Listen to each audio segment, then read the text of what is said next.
bukas yung kanina. Huh? No, love. Sarado yan. Love, promise. Nakabukas yun talaga.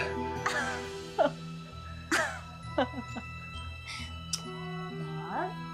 Relax, okay? Mukhang napapagod at nasa-stress na yung love ko.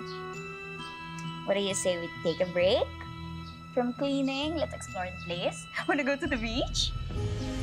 Okay. Sige, tara na. Tara na tayo dito. I'm so excited. Napaganda ng beach dito. I swear. Talaga ba? Oo, but wait. Oh. You forgot to put sunblock, no? Love. Ay, naku. Ano ka ba? Dead man na sa lagkit. Hindi naman mainit eh. Super init kaya. Look, oh, you're so pawis na. Sige, fine. Come on. Fine. Wait. Where is it ba? Here. Okay, dito. Okay. Very good naman. Pumayag yung love ko. Thanks, love. Siyempre. Okay. Would I miss this opportunity? Yeah. Super init na yung love. My gosh. Buti nga, hindi ko umiinit yung Magdala love ba tayo eh. ng umbrella? Do we have Gusto umbrella mo? sa car? Meron sa car. We have? Oh, yes. Yep. Perfect. Yep. Magdala Yep. tayo ng Yep. car. Yep. Kasi init eh. Although, walking distance lang naman dito. Nainitan ka pa din? Super. Okay, fine. Sige, para sa'yo. I love you. Love you too. Okay. There. Baka mahuli na tayo. Huh? You want to put na lang sa car? Sige, pero ikaw? Muna. I have na already. Let's go. Okay. Come on. Okay. Come on, come on.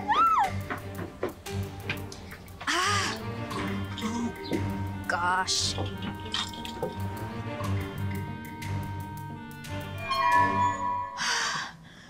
Jesus Maria Josep! Tila ba mas mahalay na ang baro ng ating apo, Dakila? Siya ay wala ng saplot. Nakalabas na ang lahat sa kanya. Pati kaluluwa niya ay kita na. Sinta, tayo kaluluwa lamang. Huwag mo nga ako pilosopuhin, Dakila. Nasilayan mo naman ang aking sinasambit, hindi ba?